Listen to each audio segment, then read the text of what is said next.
On va démarrer ce nouvel après-midi de conférence avec Bouygues Construction, donc Bouygues Énergie et Services, qui, à travers Laurent Desmazières, va nous dévoiler la mise en place de capteurs dans une optique de maintenance 4.0. Donc je vais vous laisser la parole, donc une quarantaine de minutes, puis ensuite les échanges seront ouverts. Très bien, merci. Tout d'abord, je voudrais remercier l'AFIM et puis le magazine Production Maintenance de m'avoir invité. Et puis, merci d'être présent également. Donc moi, je vais vous faire part effectivement de mon expérience sur la maintenance prédictive, notamment avec l'installation de capteurs connectés, de plateformes, de quelques sujets aussi autour d'algorithmes. Voilà, pas mal de petites choses. Ce que je vous propose, c'est de commencer peut-être par quelques mots sur Bouygues Énergie et Services et notamment sur nos activités dans l'industrie. Parce qu'on nous connaît souvent pour les télécoms ou pour la construction, mais on est assez peu connu dans l'industrie aujourd'hui. Je vous ferai part de quelques rappels sur la maintenance prédictive et puis ensuite je vous parlerai de ce qu'on a réalisé chez nous, à la fois avec des capteurs connectés pour faire de la surveillance vibratoire et de température de machines, sur 2 projets également de maintenance prédictive sur des installations de tri-bagages en aéroport et sur des escaliers mécaniques dans les gares SNCF notamment. Si j'ai le temps, mais je pense que ce sera assez court, je dirais quelques mots sur les projets de maintenance prédictive en cours, notamment sur des ponts roulants. Et puis je conclurai par un petit retour d'expérience.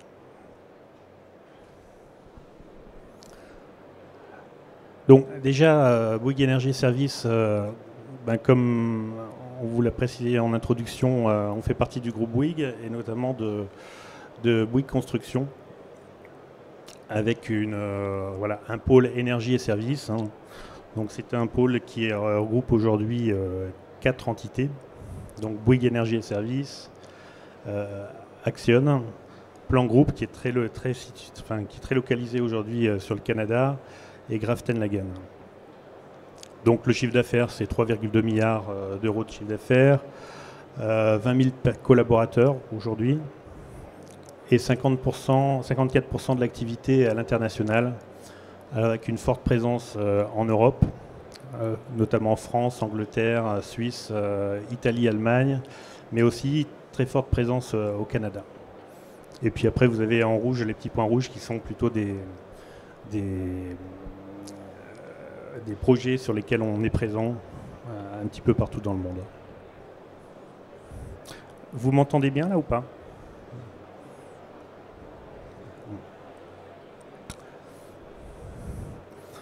Donc très rapidement, ici vous avez la frise qui représente les différents métiers de Bouygues Énergie et Services.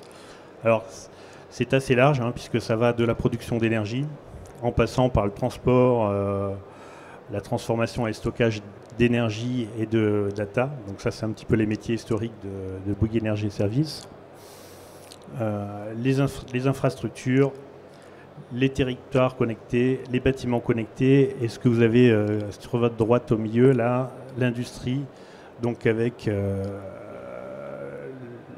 la volonté de concevoir et d'intégrer des solutions sur mesure chez nos clients pour rendre leurs usines plus performantes et plus flexibles.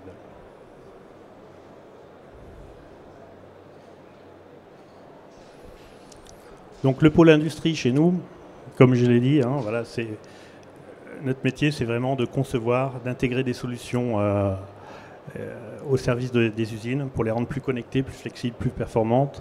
Vous allez avoir en bas à droite nos principaux clients. Donc c'est très diversifié. Ça va de l'oil and gas en passant par le nucléaire, la défense, l'aéronautique, l'automobile. On est présent dans tous les secteurs d'activité. Nos services interviennent à différentes phases du projet. Ça va de la conception et même de l'ingénierie et de l'aide de la conception jusqu'à la maintenance des installations, en passant par l'exploitation, la conception et la réalisation. Donc des solutions qui vont intégrer voilà, de la conception numérique, du BIM, des simulations numériques, tout ce qui va être intégration de process industriels, à la fois par l'intégration physique d'équipements, mais aussi par tout ce qui va tourner autour en termes de pilotage, supervision, gestion des données, la traçabilité des produits, tout ce qui va tourner autour de l'usine digitale, la performance énergétique et la maintenance prédictive, vraiment au sens large. Hein, là. Et en bas à droite, vous avez finalement nos différentes offres. Alors le photovoltaïque, ce qui est intéressant de noter, voilà, c'est qu'on est très présent dans les usines industrielles et on a également une filiale dédiée à la maintenance industrielle. Donc c'est surtout sur ces deux activités-là qu'on a réalisé nos projets autour de la maintenance prédictive.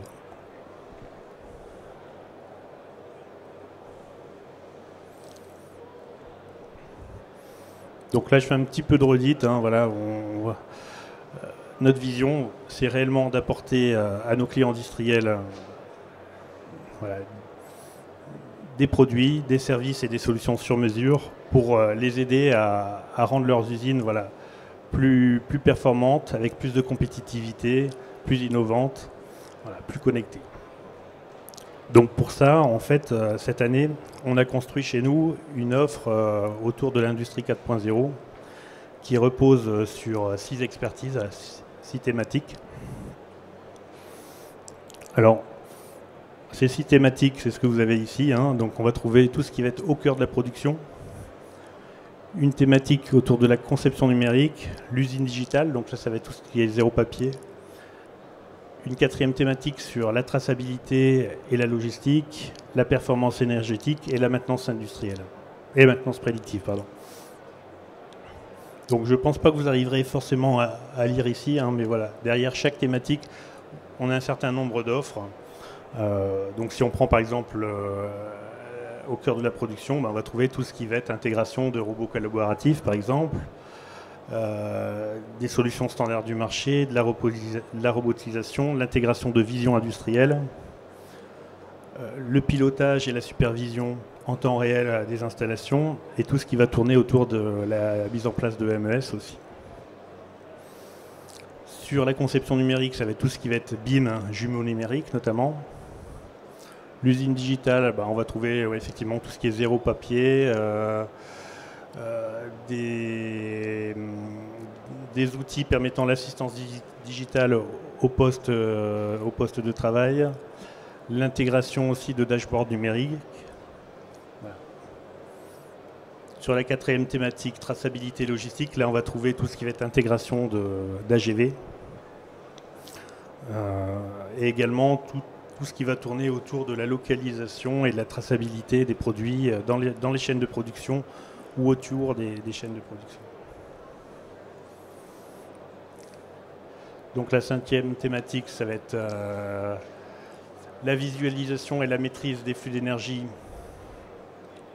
autour des process industriels. Et la dernière thématique avec la maintenance prédictive, notamment avec des solutions autour de l'IoT, du prédictif, mais également des solutions permettant d'apporter de la mobilité autour de l'opérateur connecté ou d'améliorer son efficacité. Bon, je m'arrêterai là pour la présentation de la partie industrie chez nous. Alors, quand on parle de maintenance prédictive, j'aime bien moi rappeler j'aime bien faire quelques rappels. Alors ça, je sais pas s'il y a des puristes de la maintenance industrielle parmi vous. Moi, c'est mon cas. En tout cas, ça a été mon premier métier et unique métier pendant quelques années. Bien souvent, on utilise le mot un petit peu abusivement, probablement parce que ça vient certainement d'une traduction de l'anglais, où on parle effectivement de maintenance, de prédictive maintenance, qu'il faudrait plutôt traduire par maintenance prévisionnelle, plutôt que par maintenance... que par maintenance prédictive. Donc effectivement, hein, la maintenance, c'est pas une science divinatoire. Hein. On peut prévoir, mais difficilement prédire. Donc comme je l'ai mis dans le petit pavé vert, effectivement, hein, c'est plutôt le terme est plutôt une tendance marketing qu'une tendance technique. Néanmoins, il faut quand même y voir une réelle évolution des méthodes de travail, avec l'émergence notamment des capteurs connectés, de tout ce qui va être la mobilité, notamment autour des GMAO, l'intelligence artificielle. Voilà. Donc la maintenance prévisionnelle, ou la maintenance prédictive, hein, on l'appellera comme on voudra, ça reste pour moi un incontournable de la maintenance du futur. L'autre chose aussi qu'il faut se rappeler lorsqu'on parle de maintenance prévisionnelle, c'est faut bien se dire quel est l'objectif qu'on recherche. Si on est dans une politique trop axée sur la maintenance corrective, finalement, on risque d'avoir un nombre de défaillances important et des coûts de maintenance et des coûts de réparation assez importants. Et inversement, si on a une politique trop orientée vers la maintenance préventive, on aura effectivement normalement un nombre de défaillances plus faible, mais surtout parfois des coûts de maintenance préventive qui peuvent s'avérer coûteux aussi. Donc ce qu'on cherche finalement, c'est une sorte de compromis pour trouver le meilleur équilibre entre la maintenance corrective, maintenance préventive et maintenance corrective.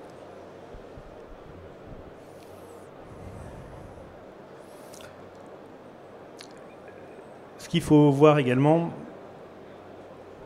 c'est que pour pouvoir prévoir une défaillance, enfin pour faire de la maintenance prédictive, il faut pouvoir anticiper une défaillance ni trop tôt ni trop tard, avec un niveau de confiance suffisamment, avec un bon niveau de confiance. Ce que je veux dire par là, c'est que si on a une prédiction, enfin une prévision de défaillance trop tôt, mais avec un niveau de confiance très bas, ça va avoir peu d'intérêt.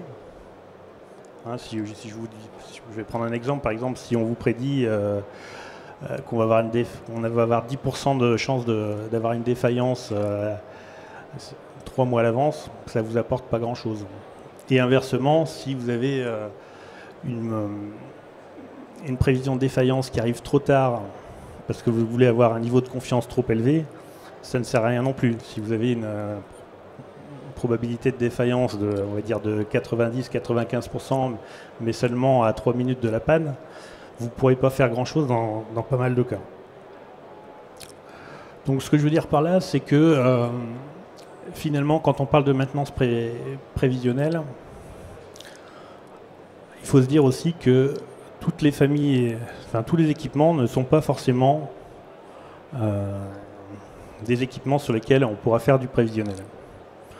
Et ça, c'est un constat qu'on fait, que les techniciens, les ingénieurs conçoivent très bien, mais ce qu'on voit souvent aussi, c'est qu'au niveau des directions générales, par exemple, on a parfois des dirigeants qui s'attendent à vouloir faire du prédictif sur tout type d'installation, sauf que c'est pas possible dans pas mal de cas. Donc il faut vraiment cibler les équipements, les installations sur lesquelles on peut et on veut travailler sur ces projets de maintenance prédictive. Bon, voilà, c'était juste quelques rappels, quelques infos. Donc, le premier sujet sur lequel on a travaillé chez nous, c'était déjà il y a 2-3 ans. On a déployé sur nos contrats de maintenance des capteurs connectés pour assurer de la surveillance vibratoire et de température sur des pompes. On a commencé par des pompes et on a déployé après ça sur d'autres familles d'équipements. Alors avec des capteurs que j'ai dans la poche là, qui sont des tout petits capteurs qui communiquent via le réseau LoRa. Voilà, c'est ce genre de capteur, donc c'est tout petit, c'est sans fil, c'est le gros avantage. Ça coûte pas très cher, on est à moins de 30 ou moins de 50 € par capteur. pas de fil pour tirer l'alimentation, pas de fil pour récupérer la donnée, donc c'est plutôt pratique, ça s'installe partout. Et on a eu des résultats assez intéressants pour faire la surveillance de pompes, notamment chez notre client Safran, où on a pu voilà, d'un côté réduire le nombre de visites sur un certain nombre de motopompes, les alléger le préventif, et on a pu également avoir des alertes automatiques vers nos équipes de maintenance, vers nos responsables de maintenance, pour pouvoir les alerter dès qu'une dérive apparaissait. Donc ça, c'est quelque chose qui marche très très bien, qui ne coûte pas très cher et sur lequel on a un retour d'investissement qui est vraiment très très rapide. Donc aujourd'hui, on a déployé près de 150. Il se trouve que l'année dernière, après avoir travaillé sur une première génération de capteurs, on a souhaité nous faire évoluer ce capteur-là pour intégrer d'autres paramètres et pour pouvoir faire des modifications, notamment sur la surveillance vibratoire. Alors les paramètres qui ont été ajoutés, vous les avez sur l'écran. Hein. Donc l'accéléromètre, on l'avait déjà, le capteur de température, on l'avait également, mais on a ajouté également la partie détection d'humidité, un magnétomètre pour pouvoir faire une détection d'orientation, la pression atmosphérique, le niveau de batterie, un gyroscope. Et ce qu'on a modifié, nous dans notre programme de vibration, c'est que sur notre premier capteur, on avait un capteur qui faisait une mesure de vibration à périodicité régulière. Donc ça, c'est pas mal sur des installations qui fonctionnent en continu. Mais lorsque vous avez des installations qui fonctionnent que quelques minutes par jour, ça n'a aucun intérêt, vous ne voyez rien du tout. Donc ce qu'on a... Alors vous n'avez peut-être pas compris. Ce que je veux dire par là, si on prend par exemple l'exemple d'un compresseur à air, si vous faites une mesure de vibration toutes les heures ou toutes les 2 heures, vous ne verrez pas grand-chose. Donc ce qu'on a fait, c'est qu'on a modifié le programme pour que le capteur puisse rester en veille et se déclencher dès l'apparition d'un mouvement ou d'une vibration.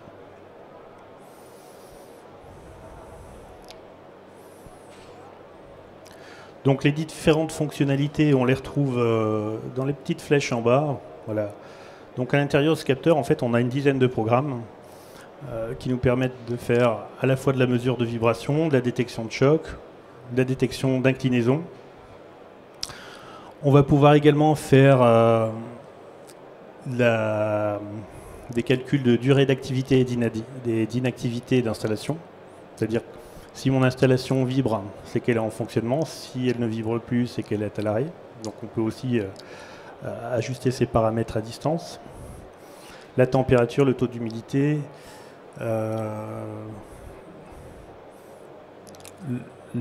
le magnétomètre, il est pas mal aussi parce qu'il permet effectivement de détecter un changement d'orientation horizontale, alors qu'avec avec l'autre capteur, on pouvait uniquement détecter la détection de mouvement vertical, la pression atmosphérique et le niveau de batterie. Alors quand on a commencé à travailler là-dessus, nous l'idée c'était pas forcément d'avoir un capteur qui nous fasse tout, mais c'était surtout d'avoir un capteur qui nous émette des alertes lorsqu'on avait une dérive d'un paramètre. Donc c'est ce qu'on a commencé à faire. Donc on a installé quelques capteurs, on a regardé sur 2-3 semaines finalement les données qui nous étaient remontées, et en fonction des données qui étaient remontées, on a défini des seuils à partir desquels une alerte devait être remontée vers les équipes de maintenance. Donc ça a super bien marché. On a eu quelques pannes évitées, notamment grâce à ça. On est passé chez l'un de nos clients de 7 pannes par an à 0. Donc c'est quand même assez intéressant. Ce qui a fait faire une économie à notre client de 30 000 € par an. Par contre, ce qu'on a vu également, c'est que en installant ces capteurs, même si ce n'était pas l'idée initiale, c'est qu'on était capable de capter des données qu'on n'aurait jamais pu capter auparavant. Je pense par exemple à des ponts roulants ou à des équipements qui sont très très très isolés ou sur lesquels on ne va que très très rarement, où on a pu capter des données, alors qu'auparavant on serait monté peut-être 2 fois, 3 fois par an sur un pont roulant. Là, en ayant même parfois entre 2 et 12 informations par jour, c'était des informations qui nous donnaient voilà, un historique de fonctionnement qui était assez intéressant. Donc là, on s'est dit, il faut qu'on aille plus loin, qu'on essaie d'utiliser aussi ces capteurs-là pour aller vers des projets intégrant plus d'intelligence. Donc c'est ce qu'on a commencé également à faire sur d'autres projets.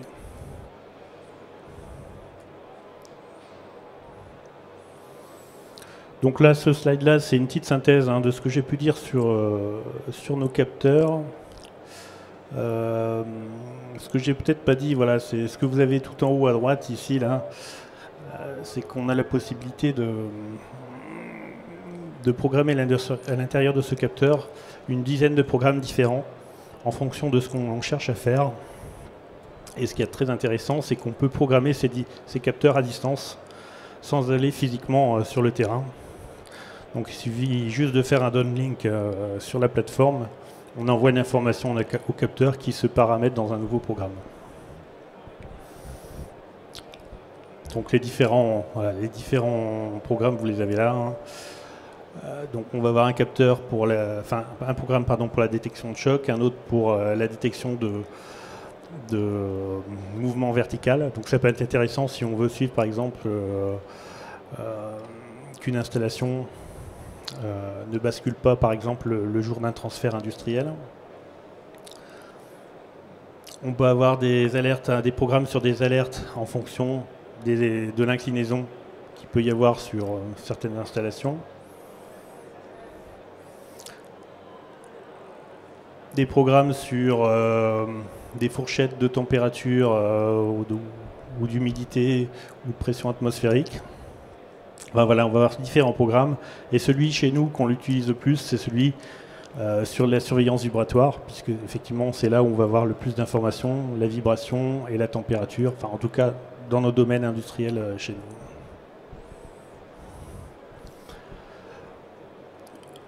Juste pour conclure peut-être sur cette partie-là, moi ce que je retiens sur ces capteurs industriels, c'est que ça ne fait pas forcément tout, mais le gros avantage, c'est que ça coûte assez peu cher en termes d'installation, et donc on peut avoir un ROI très très rapidement.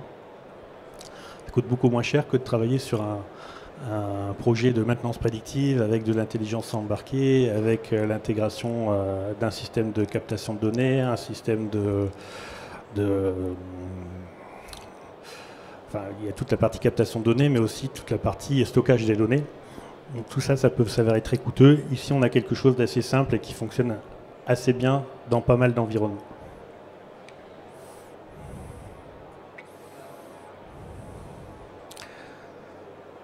Si on veut aller un petit peu plus loin, on a fait d'autres choses. Donc là, en essayant d'aller plutôt dans l'analyse de la donnée.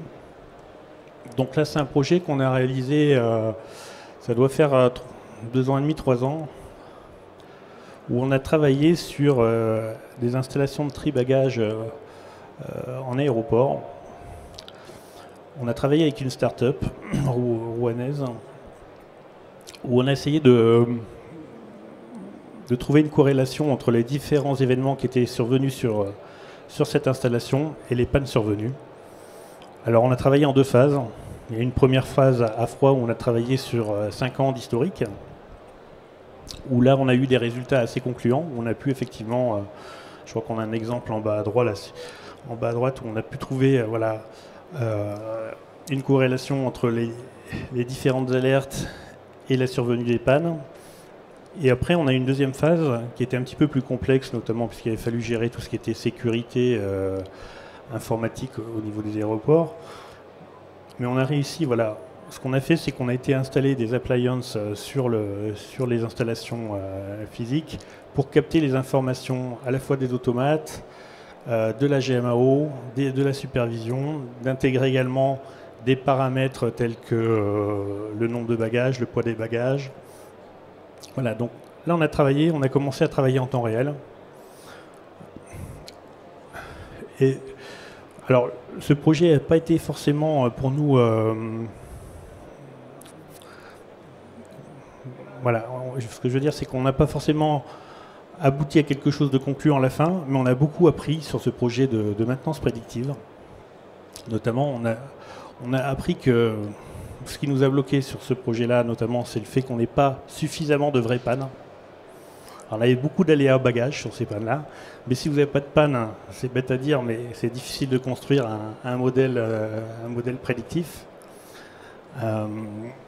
Donc voilà, ce qu'on a retenu après ce projet-là, voilà, c'est qu'il faut des pannes, il faut des données fiables, il faut aussi possible des équipements identiques en nombre, ça peut être utile pour pouvoir valider au mieux vos modèles. Voilà.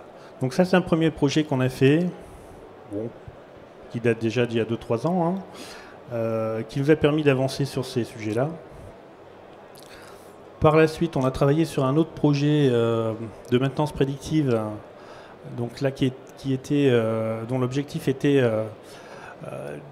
d'essayer d'anticiper la survenue de défaillances sur des escaliers mécaniques. Donc c'est un projet qu'on a fait en partenariat avec la SNCF Gare et Connexion. Donc on a installé ce qu'on voit sur le slide suivant. On a installé voilà, sur des escaliers mécaniques un système de captation de données, donc pour essayer de capter différentes informations. Donc vous les avez, hein, vous avez tout ce qui est défilement de la main courante, température ambiante de l'armoire de commande, température vibration de moteur. Voilà. Donc on a continué ce projet.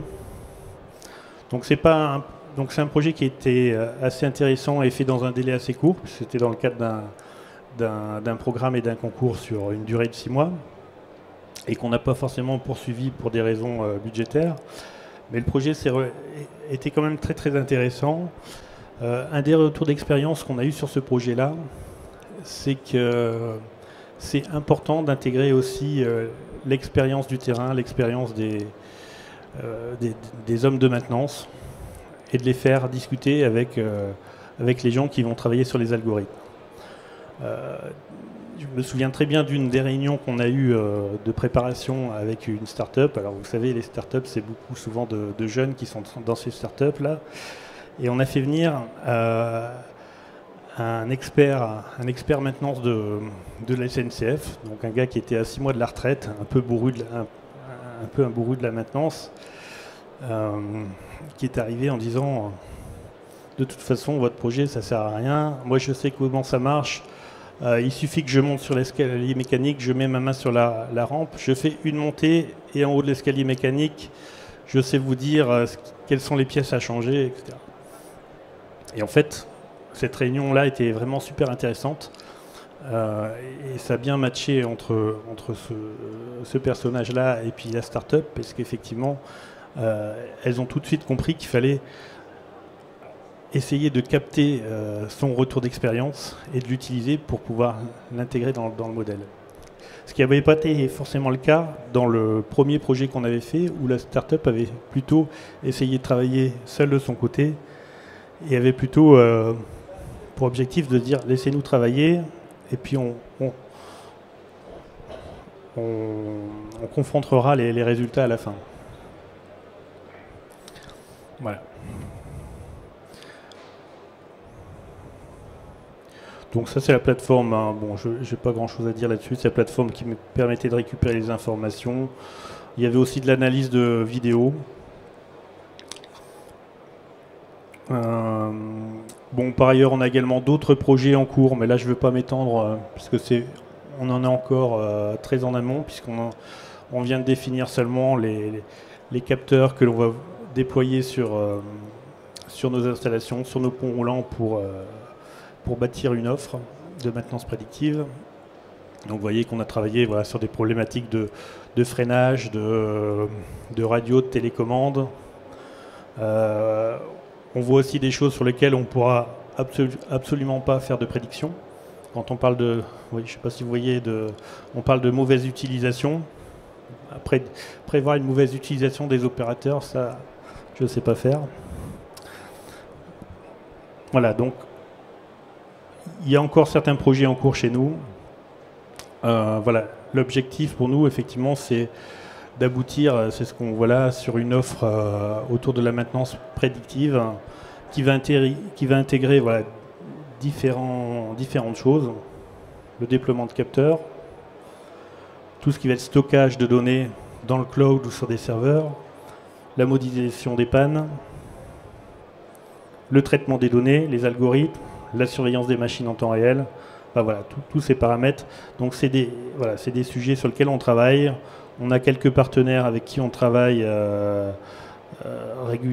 assez fréquemment. Donc on avance sur ces sujets-là en ce moment. Et j'en viens finalement à une petite conclusion, un petit retour d'expérience chez nous sur la maintenance prédictive dans l'industrie. Enfin, en tout cas, c'est le mien. Voilà. Je pense qu'il faut savoir, ce que j'ai déjà dit tout à l'heure, c'est que tous les équipements industriels ne se prêtent pas forcément à un projet de maintenance prédictive. Il y a différentes raisons à ça. J'en ai cité quelques-unes tout à l'heure, hein, mais déjà, est-ce qu'il est possible d'installer des systèmes de captation de données, des capteurs sur tout type d'installation? C'est pas forcément possible. Alors je ne l'ai pas dit, mais c'est vrai que nous on travaille plutôt sur des installations qui ont déjà un certain âge. Et c'est vrai qu'aujourd'hui, quand on voit les parcs machines, on commence à voir certains parcs de machines avec des machines neuves qui intègrent déjà des solutions de captation de données, mais ce n'est pas forcément le cas partout. Ce qui peut aussi freiner effectivement la maintenance prédictive sur certains équipements industriels, c'est le fait qu'effectivement, voilà, il faut cibler des défaillances sur lesquelles il est possible d'anticiper des dérives. Comme j'ai dit tout à l'heure, il y a des défaillances sur lesquelles on ne pourra jamais prévoir une panne parce qu'elle survient généralement brutalement au dernier moment. Donc ça ne sert à rien de vouloir absolument faire du prédictif sur une panne qui peut survenir à tout moment sans prévenir.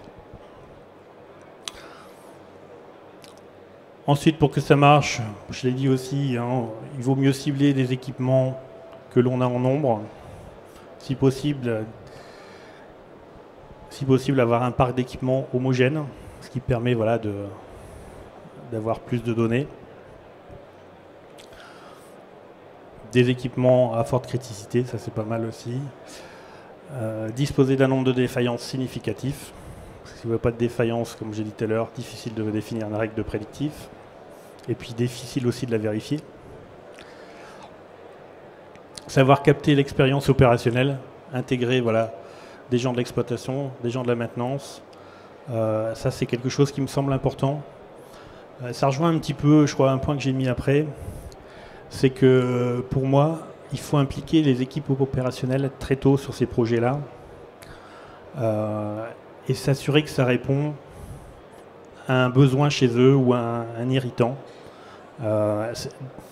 Ce point-là, il est vrai pour pas mal de sujets d'innovation. Moi, je travaille sur pas mal d'autres sujets d'innovation.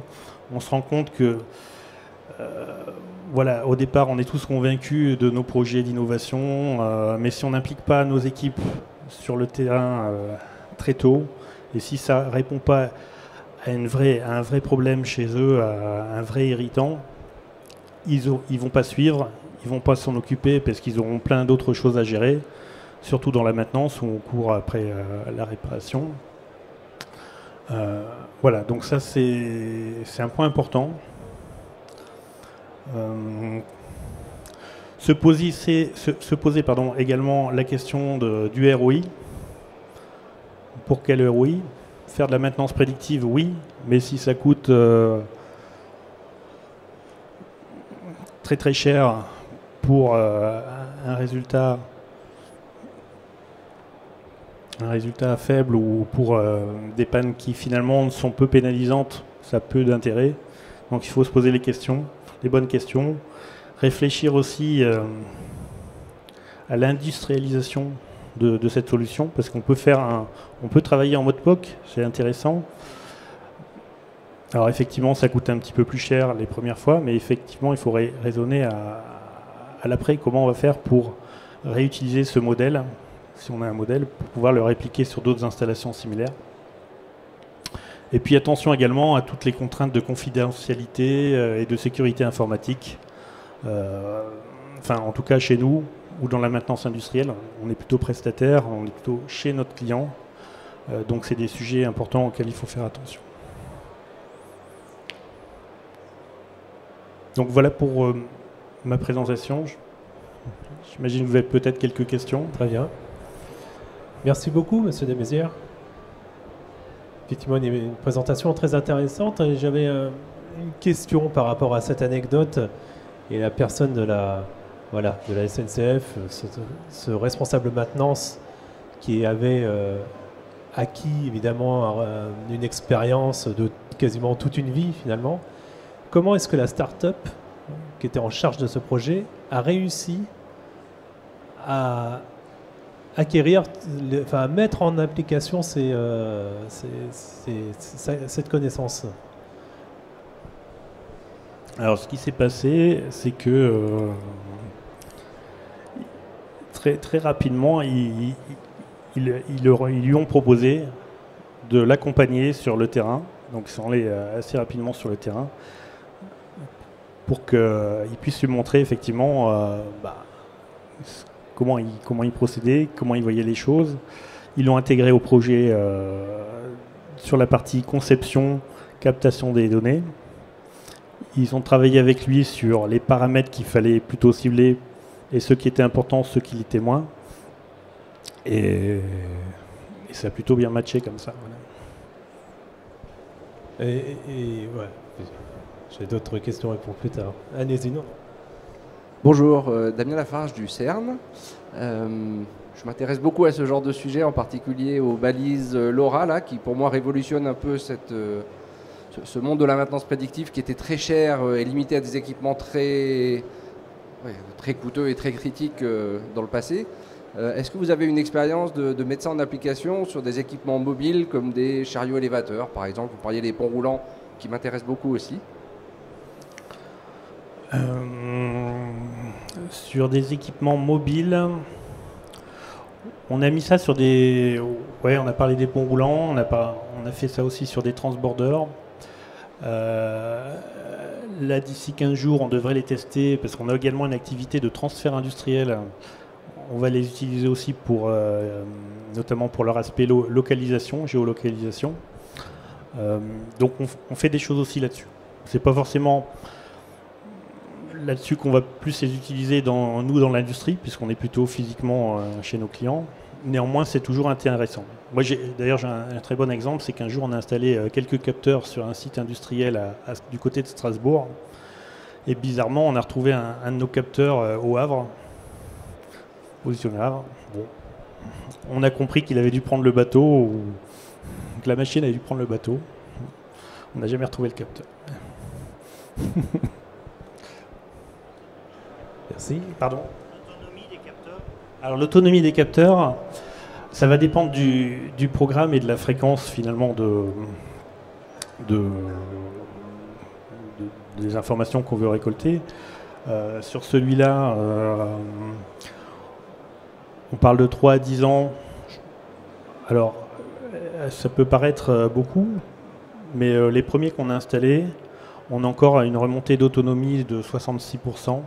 Sur des capteurs qui ont 2 ans et demi, 3 ans, enfin 2 ans et demi, ouais, qui communiquent à peu près 4 fois par jour.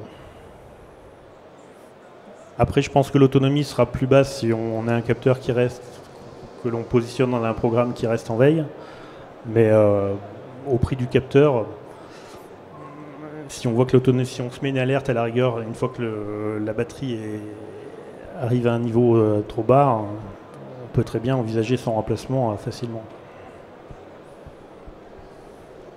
Mais 3 ans facilement.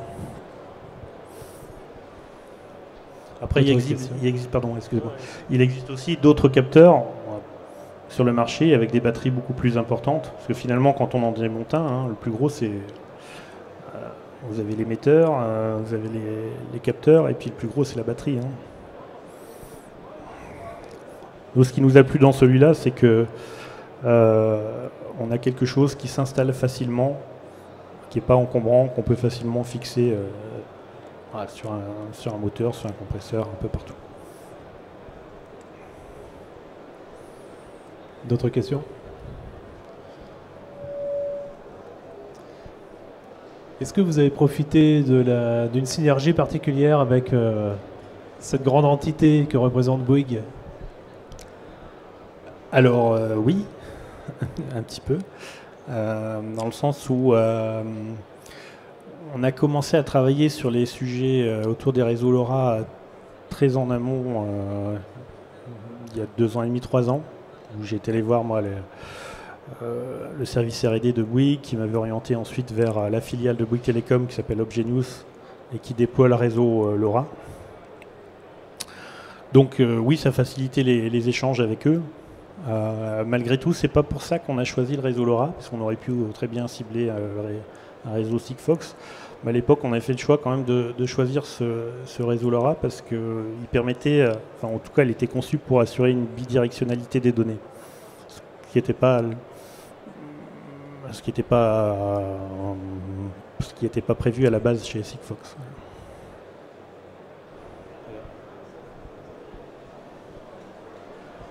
Ça veut dire qu'avec ce genre de balise, vous pouvez contrôler, en théorie, la bidirectionnalité, vous pouvez contrôler des équipements à distance avec ça? Alors, on ne l'utilise pas comme ça, nous, puisqu'on fait plutôt de la captation de données. Mais par contre, on peut renvoyer une information vers le capteur pour lui dire de se programmer dans un autre mode. Ah, ok. Par exemple, si j'ai une alerte, je peux aussi le programmer. Alors, ce qui est génial, c'est que ça se fait très simplement et la plateforme est très facile d'accès. Si par exemple j'ai un paramètre qui va dépasser une certaine valeur de vibration, je peux très bien lui dire, bon, bah, à partir de telle valeur, soit tu passes dans un autre programme et tu vas mesurer autre chose, soit tu vas, au lieu de me remonter l'information toutes les 3 heures, tu vas me la remonter à toutes les 10 minutes, par exemple. Enfin, c'est peut-être exagéré, parce que c'est pas fait pour ça, le LoRa, mais on peut le faire. Juste à propos du réseau LoRa encore, techniquement, c'est quoi la limite de fréquence sur un capteur?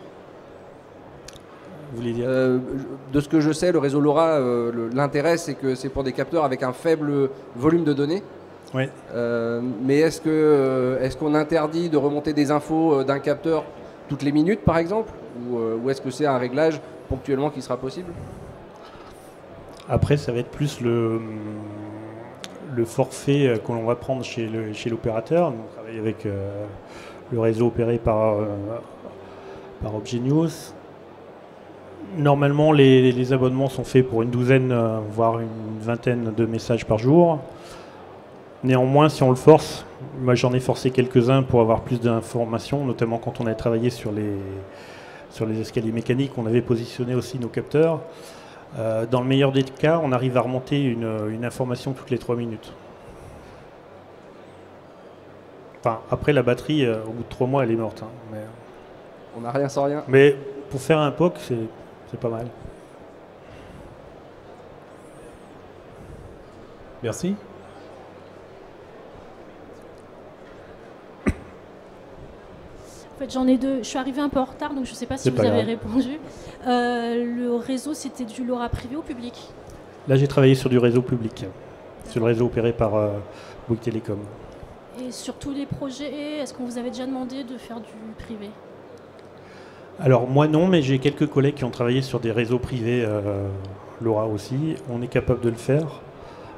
Moi, je ne l'ai pas trop expérimenté, mais on sait le faire, on peut le faire aussi. Et assez facilement en plus. Et ma deuxième question, c'était est-ce que là, pour les projets de la SNCF, vous avez intégré tout à son système d'information ou vous leur proposiez un projet de bout en bout jusqu'au dashboarding? Alors sur la SNCF, là c'était dans le cadre d'un concours, donc c'était assez particulier. Donc, par contre, effectivement, il y a une volonté de la SNCF d'intégrer l'ensemble de leurs données via leur réseau. Donc on travaille sur ces sujets-là. Alors parfois on leur fait comprendre aussi que c'est parfois un petit peu tôt, dans le sens où quand on est sur un projet et que le POC n'est pas encore validé, c'est peut-être un peu tôt de vouloir tout intégrer tout de suite. Et si vous deviez, je parle de la SNCF parce que je les connais un peu, s'il y a une intégration à faire par la suite, qui prend en charge cette intégration, vous ou eux? C'est des choses qui sont encore en discussion avec eux. D'accord. Enfin, c'est quelque chose que vous pouvez vous proposer. On peut le faire. D'accord, ok.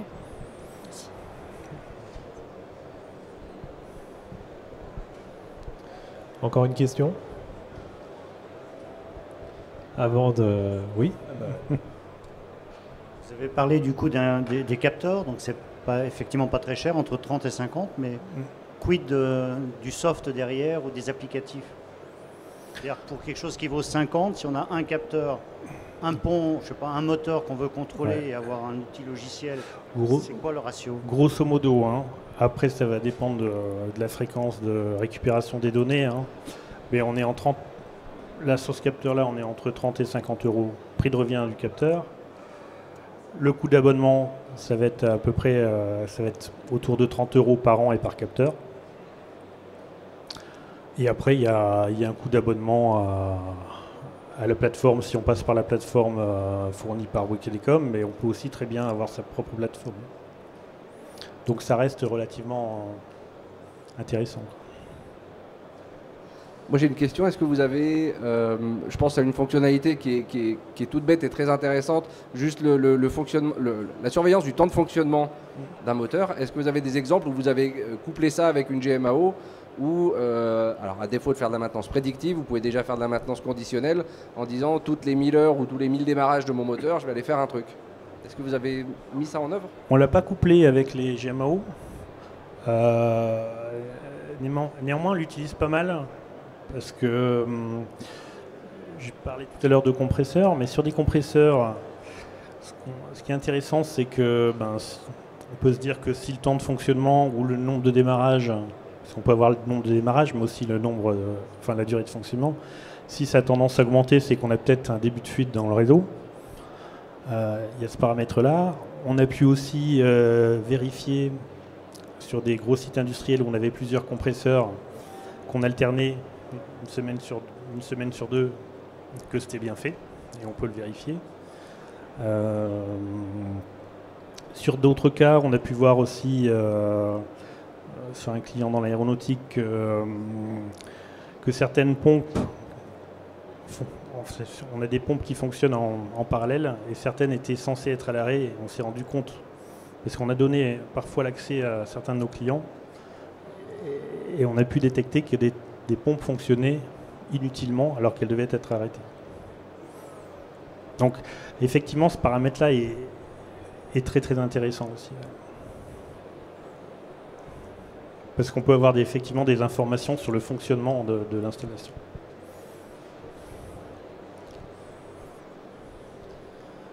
Très bien. Bon, s'il n'y a pas d'autres questions, vous pouvez encore de toute façon discuter aussi avec M. de Mézières à l'issue de cette intervention, qui va d'ailleurs donner lieu dans 10 minutes maintenant à un sujet sur l'amélioration continue et la digitalisation via un MES. Voilà. À tout à l'heure. Merci pour votre écoute.